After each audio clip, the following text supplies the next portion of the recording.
बयनिसिमबो बैसागुनि आरो जोंनि नैबे बावखुंग्रि फोरबोनि बयनिसिमबो गाहाम हामलायनाय थाग्रोबाय जासिग्रोबाय आंनि फारसेनिफ्राय।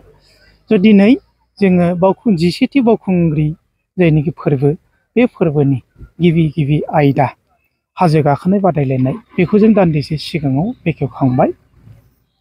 जों मिथिगौ जे बावखुंग्रि फोरबोआ जोंनि बर'फोरनि जायनिखि धोरोमनि फोथायनाय धोरोमारि फोथायनाय आरो बिनि दोरों आरो हारिमुवारि बिथिं बेफोरजों नांजाबफानानै दङ।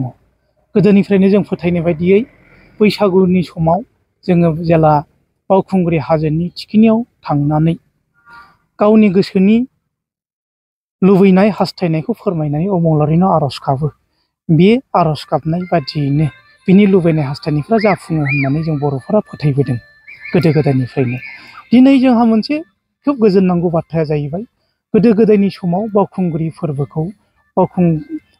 फोरबोआ जाबोबाय थाखादों। बेफोरखौ गुवार महर नङामोन, नाथायब्ला फिसायैनोब्लाबो जों हाजो गाखोनाय बेवहाय जोंनि हारिमुखौ दिन्थिफुंनाय बे जाबोबाय थाखादों।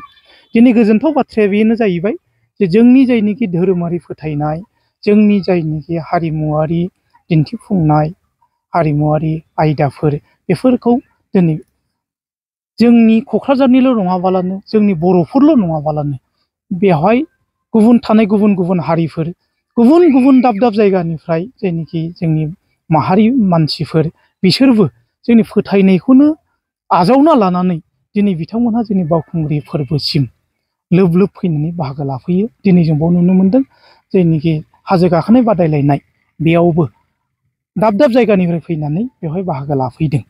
आंहा गोसोआव गोजोननाय फैदों जे जोंनि जायनिखि हारिमु जोंनि धोरोमारि फोथायनाय बेखौ सुबुं माहारियानो क'क्राझारनिल' नङालाबानो आसामनिल' नङालाबानो गासै सुबुं माहारियानो जे गनायनानै लाबाय बेनो मोनसे गनायथि होबाय।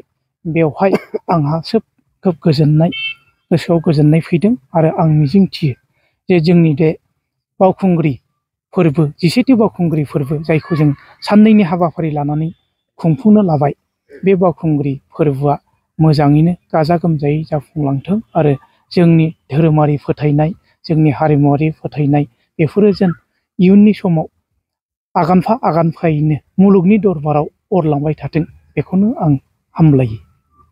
गोजोनथाव खौरां, नोंथाङा कटन आरो इरि जि गाननो मोजां मोनोना?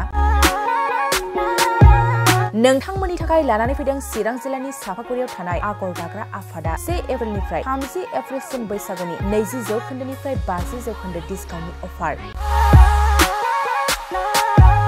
आगर स्ट'राव हौवाफोरनि थाखाय कटन आरो इरि जिफोरखौ मोननो हायो, जेरै जेन्स शार्ट, शर्ट कुर्ता, लं कुर्ता, वेस्टकट, गामसा स्टल, मफलार, आर'नाइ आरो हिन्जावफोरनि थाखायबो कटन आरो इरि जिफोरखौबो मोननो हायो, जेरै ladies kurta, ladies top, ladies pant, दखना, साद्रि, इरि स्टल आरो इरि सलफोरनि गानग्रा जोमग्राफोरनि जिखौ मोननो हायो।